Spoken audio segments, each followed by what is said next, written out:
Datang ke MK sudah berpuluh-puluh kali, tidak hanya hari ini, betul? Waktu itu tanggal 15 Desember 2004 undang-undang ini sudah dibatalkan oleh Pak Mahfud, bukan oleh Pak Jimlia Sidiki, betul?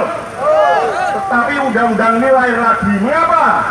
Karena naskah akademik dari undang-undang ketenagaalistrikan ini dibikin oleh Asian Development Bank, World Bank, dan IMF. Coba baca lagi itu namanya The Power Sector Restructuring Program yang ditandatangani oleh Kunto Mangkusubroto yang saat itu menjadi Menteri Pertambangan dan Energi. Dialah yang menandatangani, kemudian muncullah undang-undang ini.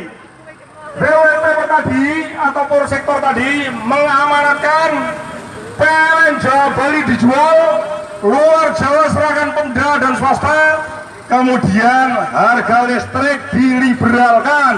Tahu? Begitu harga listrik diliberalkan, diserahkan mekanisme pasar, harga listrik seperti Filipina saat ini, yaitu 3.500 sampai 4.000 rupiah per kWh.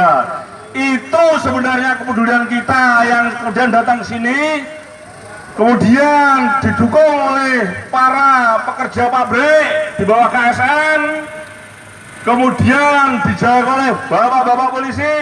Kalau harga listrik ini naik pun bapak